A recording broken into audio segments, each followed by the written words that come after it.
fe, la humedad, billar y reunión, sábado con trampa, qué linda función. Un país que realmente uno... Bueno, estábamos hablando del viaje a Qatar. Sí. Dicho sea de paso, quiero decir algo. Hernán Crespo va a dirigir un equipo en Qatar. Se me escapa el nombre. Es Al Seguro. Al Seguro. Al Seguro. Al Viste que son todos- Hilali o algo por el estilo. Hernán Crespo arregló, es el club del Emir de Qatar, que es el dueño del PSG. Y lo lleva de ayudante de campo a Gustavo Nepote. Bueno. Bien, Gustavo. Oh, Sí. La verdad que Viste le ha tocado viajar por el mundo. Sí, viste que algunos nacieron con estrella y otros nacimos estrellados. Estrellados, Sí. claro. En el caso de Gustavo, mi amigo, nació con estrella, pues la verdad que primero trabajando con Kudelka, después trabajando con Burruchaga, pero fundamentalmente en este lapso en el que trabajó con Crespo, primero en Banfield, después en Defensa y Justicia, campeón de la Copa Sudamericana, después se fueron a dirigir al San Pablo, Claro. campeón de la Copa de Brasil, Ujú.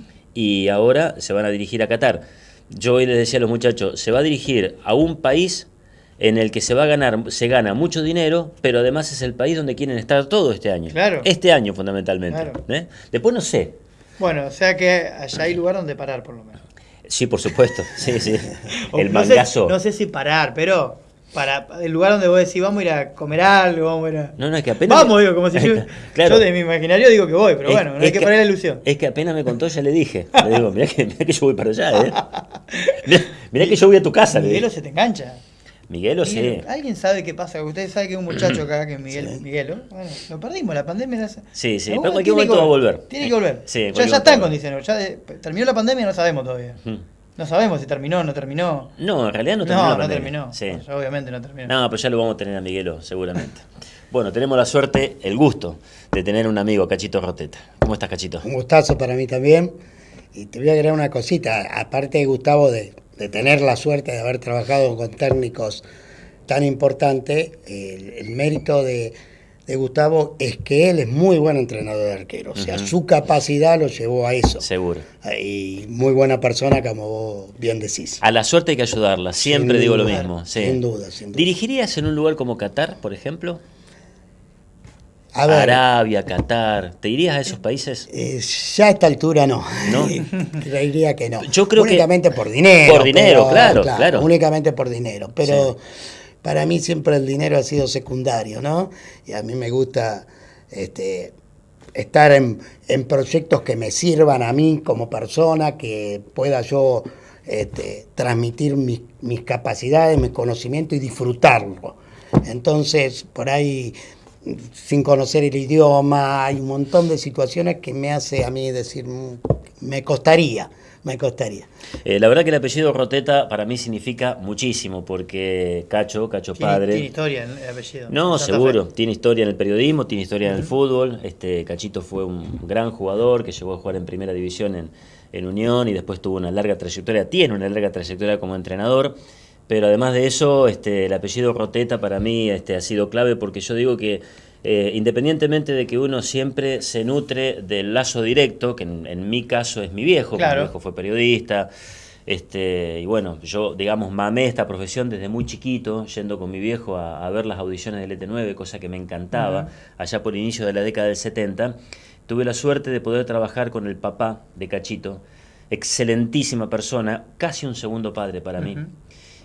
Una persona que me enseñó muchísimo, pero con la cual además compartí, yo me río porque compartí Vivencias. vivencias, pero además yo lo que me reía con el papá de él, y aparte las cosas que le hacíamos, pobre Cacho, yo voy a contar simplemente A ver, una anécdota dale. nada más. Y bueno, y ni hablar del hermano de él, un hermano para mí, del Monito, al que siempre tengo allá arriba y siempre recuerdo con él. Siempre el recuerdo de tu hermano está muy latente en mí, sobre todo cuando hablamos con Pino Gianotti. De Pino lo extraño un montón al Monito. Pero voy a contar solamente una anécdota. Cacho Roteta, jefe de deportes del Litoral. Ujú. Darío Piñata y yo, Dos- comentaristas de fútbol. dos chiquilines. Nosotros, no tanto. No tanto, ya sí, no. no tanto. Además, hacíamos lo que queríamos, pero Ah, lo mirá que vos. queríamos, Cacho nos dejaba Tenían plena libertad. Que está bárbaro eso. plena libertad. Yo voy a cubrir la llegada de Maradona a Newell's, pero después cubrí el partido de Newell's contra Emelec, donde Maradona hace un gol Sí. inclusive. Yo voy a cubrir la llegada de Maradona el día que llega a Rosario, un día a la siesta, y se va al entrenamiento. Yo estaba en el Parque Independencia, había un montón de gente porque se sabía que Maradona llegaba, y por ahí aparece Maradona por el túnel, ¿no? Bueno, está la famosa foto de los jugadores de Newell's tirándolo a Maradona por el aire. Yo cubro eso, llego al diario al otro día, escribo la crónica de la llegada de Maradona, y en el pie de foto pongo: los jugadores de Rosario Central tiran por el aire a Diego Maradona en su llegada al Parque Independencia, primeros pasos de Maradona en el Parque Independencia. Bueno, se armó un quilombo bárbaro en el diario, ¿no? Entonces el jefe de personal, que era Víctor Ponzo, que tampoco ya lo tenemos en la tierra, entre nosotros, se para delante del... Te quería colgar. No, claro, se para delante de... Nosotros trabajábamos en la redacción toda vidriera, se para delante del vidrio, me señala, me dice, vení, y a Cacho, vení. Bueno, nos vamos caminando, pasamos por donde estaba el bar del diario, bajamos y había una especie que vos ibas para los baños y para la sala de fotografía y ya para la salida. Nos paramos ahí, estaba la escalerita para ir a personal, y entonces dice, ¿quién es el responsable de esto? Yo le digo. Cacho a todo esto no decía nada. Entonces dice, Cacho, alguien se tiene que hacer responsable de este error, es un error grosero. Entonces Cacho agarra y dice, el responsable soy yo. Entonces yo agarro y le digo, no, Cacho, le digo, lo escribí yo, aparte estaba firmado. Claro. Cacho, lo escribí yo, le digo, me parece totalmente injusto que vos te hagas responsable, por más que seas jefe de deporte, porque la macana es mía. Aparte yo esto lo digo en función de que nosotros con Cacho hacíamos lo que queríamos, es decir, teníamos libertad. Plena libertad, pero plena de plenitud absoluta. Sí. Y en un momento dado, bueno, era que sí, que no, que hay 5 días de suspensión y que esto, que aquello. Y por ahí tu viejo dice, yo te voy a decir una cosa, le dice al jefe de personal, así, señalándolo, yo te voy a decir una cosa. Si hay un responsable acá, soy yo. Si lo tocas a él, y ahí me señala a mí, si lo tocas a él, buscate otro jefe de deporte porque yo inmediatamente renuncio, tu viejo. Da media vuelta y se va. Y nos quedamos los dos callados. Nos quedamos los dos callados. Da media vuelta a tu papá y se va. Y agarra el flaco Ponzo y me dice, andá, dice, ojalá todos los jefes sean como este tipo. Y dio media vuelta y se fue. Ay, qué lindo, ¿no? Qué orgullo. No te quiero emocionar porque la verdad que sí. Todos tenemos un recuerdo muy valioso de tu papá. Bueno, ya hablé muchas demasiado. Gracias. ya hablé está demasiado. Está bueno recordar. No, estábamos hablando con Cacho en off de toda su historia, de lo que ha transcurrido este tiempo en el Quillá y cómo fue creciendo de los fines de los 90 hasta ahora, en estos 20 y pico de años. Y bueno, este desafío que se plasma ahora, que bueno, está esta posibilidad tan linda de poder ser coordinador de Unión si son electos, obviamente.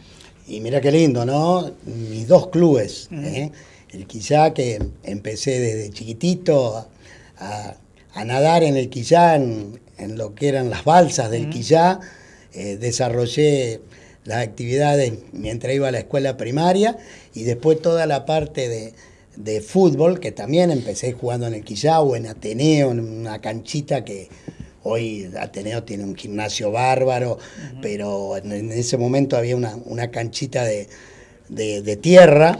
Empezamos a jugar ahí, y ahí vino don Niato Grasso, buscador de talento en una esa institución, época, junto con Paneto, una institución. Y me llevó un no con el Paneto que conocemos nosotros. Esa es una institución en los bares, esta era una institución en las canchas. Raimundo Paneto.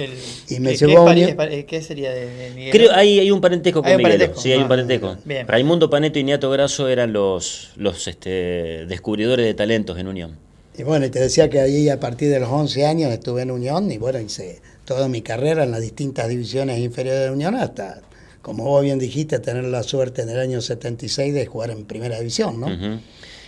Cuando debutaste en primera división, yo me acuerdo, era la época, debuta Neri ese año, si la memoria no me falla. Sí. Neri Era Pumpido. la misma camada, claro. ¿no es cierto? Recuerdo un morochito que jugaba muy bien al fútbol, de Alessandro, muy buen jugador, una técnica, un poquito más grande. Basita también estaba, Nelson Pumpido, el hermano de Neri, que era un poquito mayor, pero también jugaba, el loco Stelic. Había un negrito que jugaba de 2, un morochito. Albornoz. Albornoz, exactamente. Sí, Albornoz. Sí. No, una linda camada de chicos, éramos categoría 57, 58, 56, ¿no es cierto?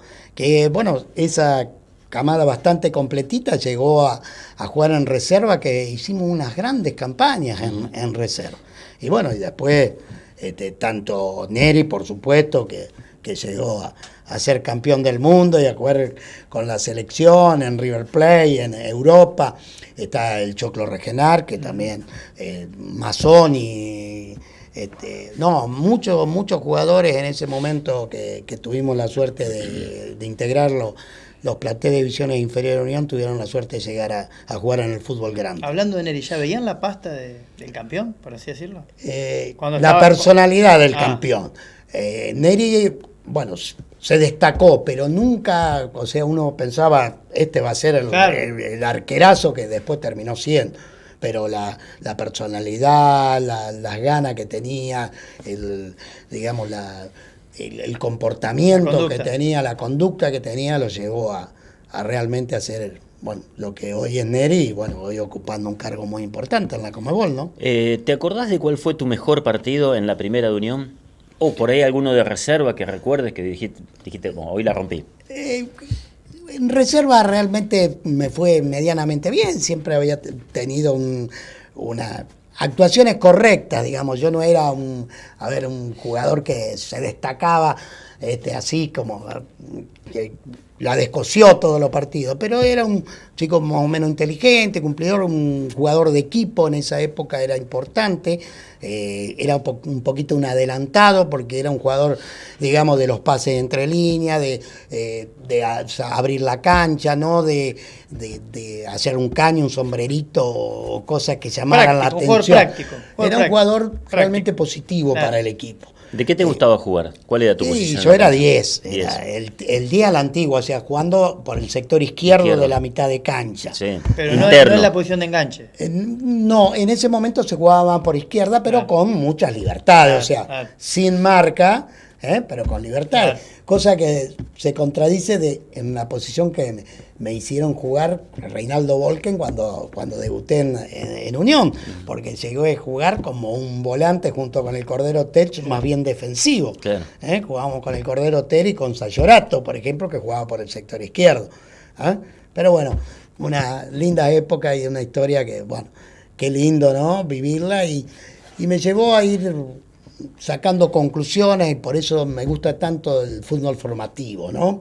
El fútbol de divisiones inferiores, y si bien tuve la suerte de dirigir la primera un par de veces, he dirigido, primeras de liga o distintos equipos de gente grande, digamos, yo no pierdo esas ganas de estar con los chiquitos. Yo tengo una escuelita de fútbol, dirijo a los chicos, voy a ver las divisiones inferiores. ¿Cómo se mantiene ese fuego, esa pasión de querer seguir enseñando? El fútbol.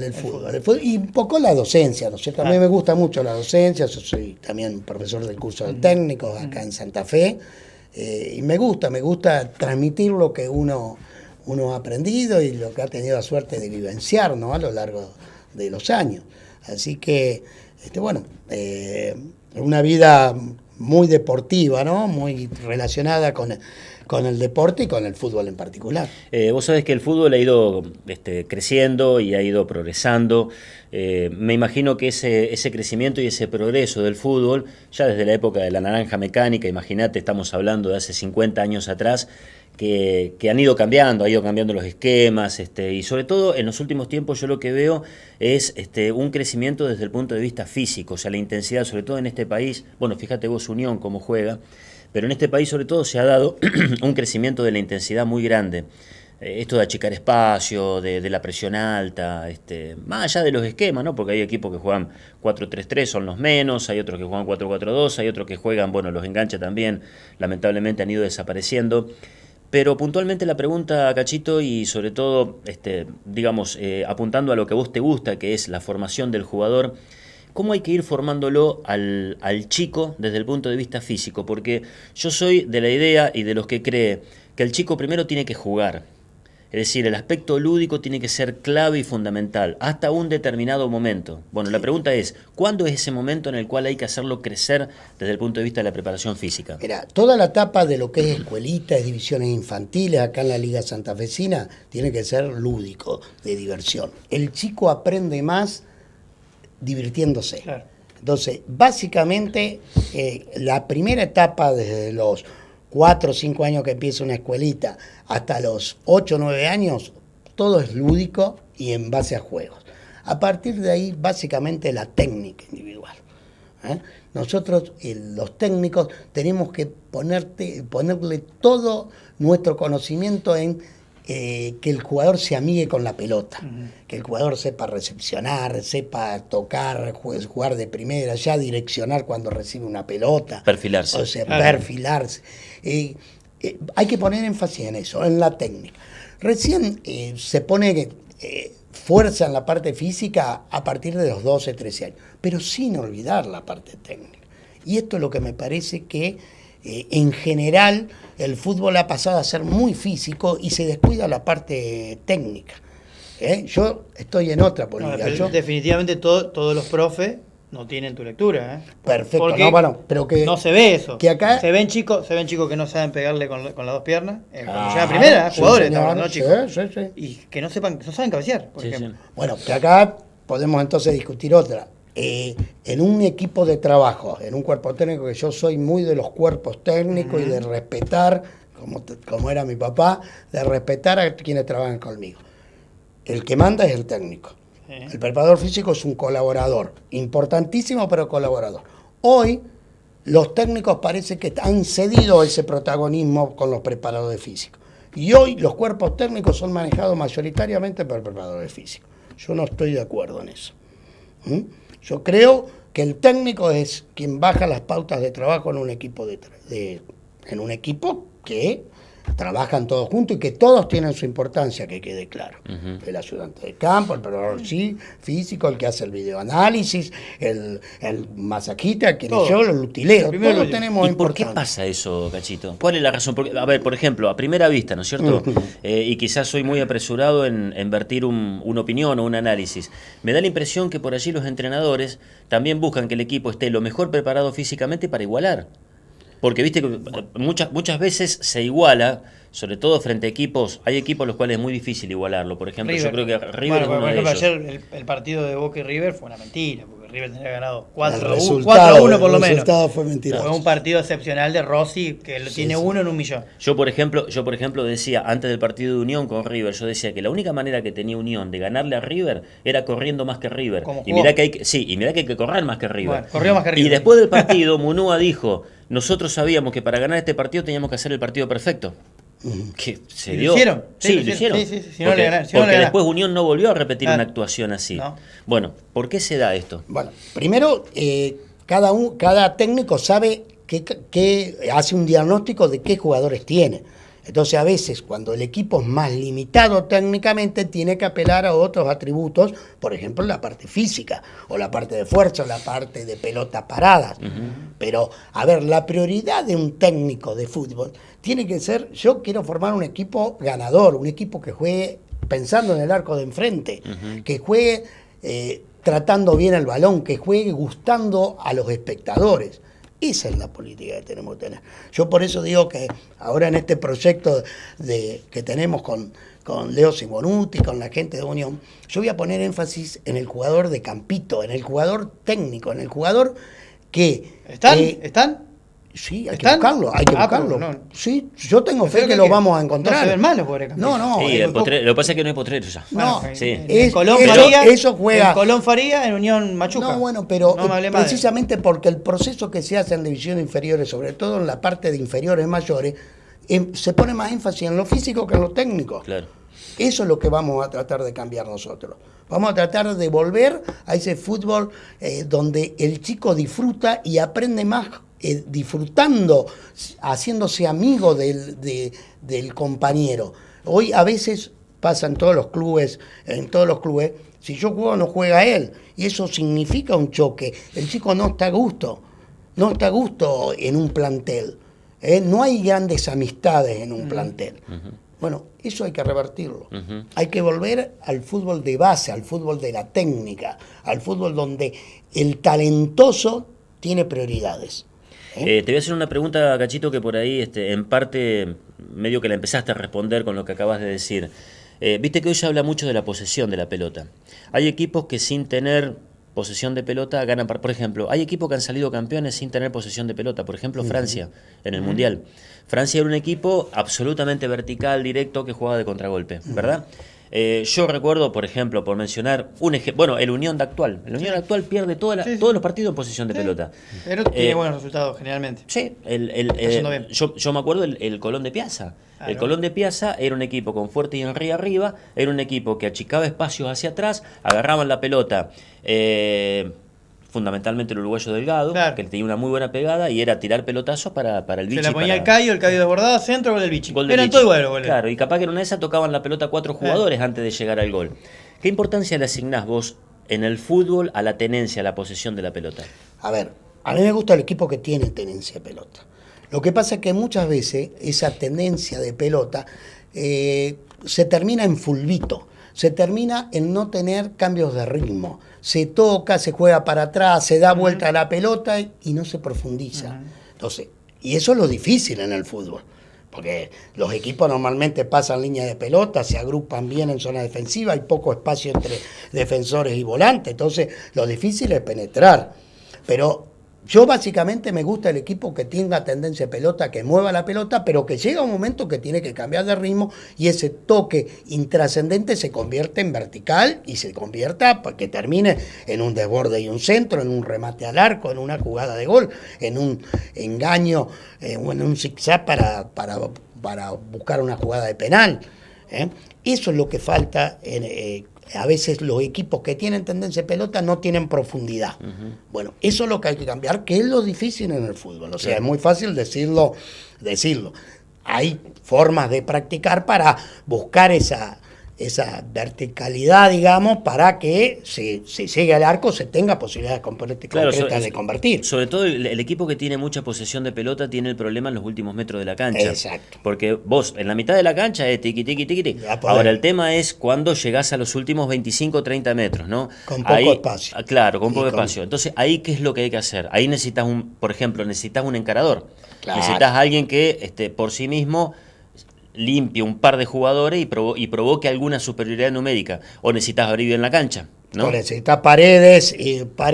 O sea, necesitas mucha técnica o un pase entre líneas. O sea, necesitas técnica. Por eso no hay que dejar de trabajar la técnica, ni siquiera estando en primera división. Porque en la primera división parece que se trabaja todo, aparte físico y táctico, y no se trabaja la técnica. La técnica se debe seguir trabajando.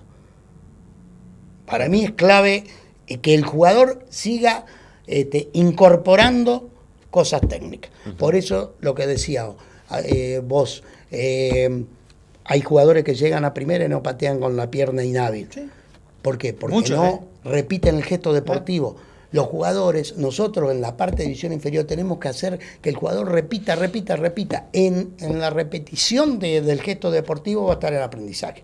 No va a patear igual con izquierda que con derecha hacia derecho, pero tiene muchas posibilidades de aprender. Y eso es lo que tenemos que lograr. Tranquilamente un centro lo puede tirar, pero seguramente. Cambio de frente lo tiene que poder hacer. Y perdés un tiempo. Por eso. Claro. Si vos sos zurdo y estás por el costado derecho y tenés que enganchar para adentro para pegarle suelta, estás perdiendo un tiempo que hoy, como se juega físicamente, puede llegar a ser... No te dan tiempo. Perdés la pelota y después generás un contragolpe o situaciones de gol en tu propio arco en lugar de generarlo en el arco rival, ¿no es Exacto. Bueno, por ejemplo, un jugador muy interesante que me parece que es para trabajar es Mesa.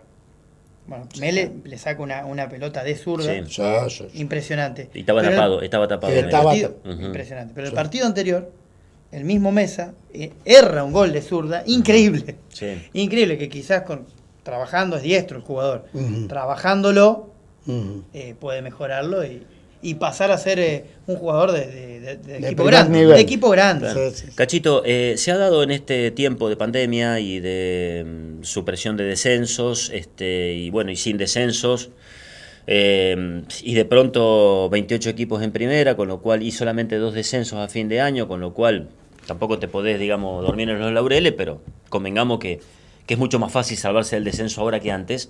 Se ha dado que han aparecido jugadores juveniles en todos los equipos. Por ejemplo, fíjate vos, anoche, este programa está yendo en vivo, lunes, ¿no? Estamos hablando de el día domingo, partido del Clásico Central, lo echaron al Kili González. Están buscando un técnico que trabaje, que se fije abajo, y por eso se fijaron en Subeldía como prioridad, como candidato en Rosario Central, porque tienen muchos chicos surgidos de las inferiores. Y esto está pasando en la mayoría de los clubes. Por ejemplo, en Unión también está pasando. ¿Cuánto dura un proceso de inferiores? ¿Cuánto pensás que se necesita para trabajar? No te digo llegar a tener un equipo completo, integrado por jugadores de las divisiones inferiores, porque yo creo que es imposible, porque fíjate vos, Gastón González tiene 50 partidos o menos en primera y ya está vendido. Claro. Pero más o menos, ¿cuánto pensás que dura un proceso de inferiores? Hay que ver las camadas de chicos, o sea, hay por ejemplo, categorías que vienen bien formadas desde abajo. Y esas categorías, después de un proceso de 4 o 5 años, están en condiciones mayoritariamente de llegar a primera. Vos fíjate que en años anteriores, en el fútbol de Santa Fe, de 25 o 30 jugadores que están en edad de contrato, se hacen 2, 3, 4 contratos. O sea, quiere decir que no se cumple ese proceso formativo en los chicos y que solamente 2 o 3 o 4 están en condiciones de tenerlo. Una categoría, ¿cuántos jugadores de realmente con capacidad para llegar a primera debería tener? Y debería tener por lo menos de 8 a 10 jugadores. De 8 a 10. De 8 a 10 jugadores. O sea, digamos, la tercera parte o la mitad del plantel. Exacto. Con capacidad para llegar a primera. Exacto. Eso a ver, un plantel de primera división de un equipo como Unión o como Colón debería tener mínimamente un 70, un 80% de jugadores locales. Y tener en puestos claves jugadores importantes, con jerarquía, con ascendencia, con liderazgo en el grupo, para que esos chicos formados en el club y a lo mejor con poca experiencia se potencien. Pero esa es la idea. Porcentaje mayor de jugadores surgidos de divisiones inferiores y algunos jugadores claves bien elegidos de jerarquía que podemos traer de afuera. Esa es la idea que tiene en este caso Triunfo Tatengue, que tiene la gente de Unión para encarar si tenemos la suerte de ser elegidos en las próximas elecciones. Se nos va volando el programa, sí. Lamentablemente tenemos que ir al corte y despedirlo a Cachito. Y bueno, contarnos lo que viene, o sea, este proyecto, un poco lo estás contando, ¿cuáles son las expectativas? Con mucha fe, somos conscientes que esta parte que nos alegra a todos los unionistas, que a nivel de primera división hayamos logrado ganar el clásico del año pasado,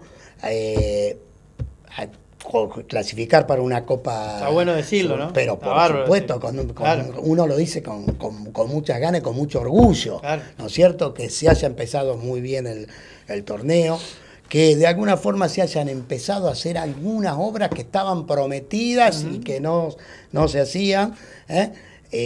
Un poquito lleva al unionista a por ahí acordarse de estos últimos meses y no acordarse de todo lo que hemos vivido. Unión no está bien en actividades deportivas, es un club que no tiene esa vida social que sabíamos tener en años 15, 20 años atrás, no tiene la cantidad de socios que merece tener, el socio no está bien atendido, o sea, hay que hacer muchos cambios en el fútbol amateur, no puede ser que no tengamos un predio. Unión debe ser uno de los pocos clubes del fútbol argentino que no tiene un predio para entrenar, ¿no es cierto? Entonces, eso indudablemente hay que hacer muchos porque así como uno puede decir que en un momento Spam fue necesario en el club al principio, por su poder económico, porque lo salvó a Unión de una situación de crisis que estaba, ya muchos años son, y yo creo que Unión merece un cambio.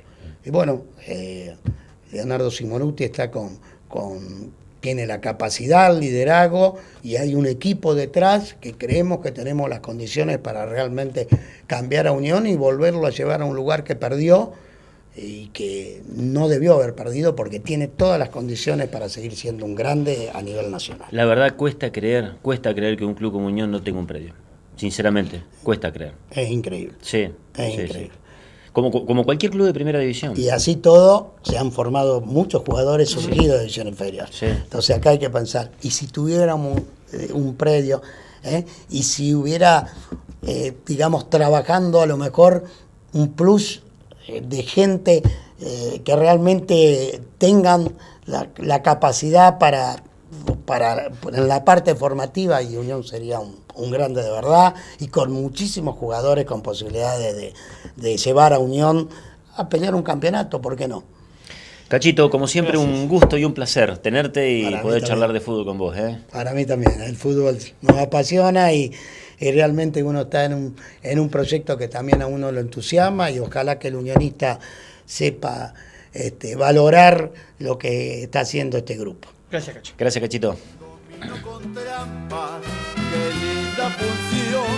Yo simplemente te agradezco las poesías que la escuela de tus noches le enseñaron a mis días.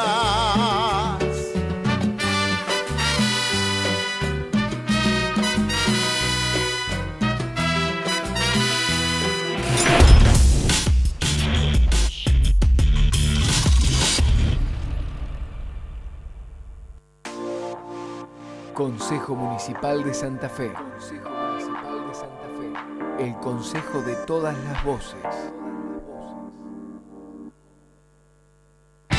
Elegí Red Secomat para construcción con steel framing.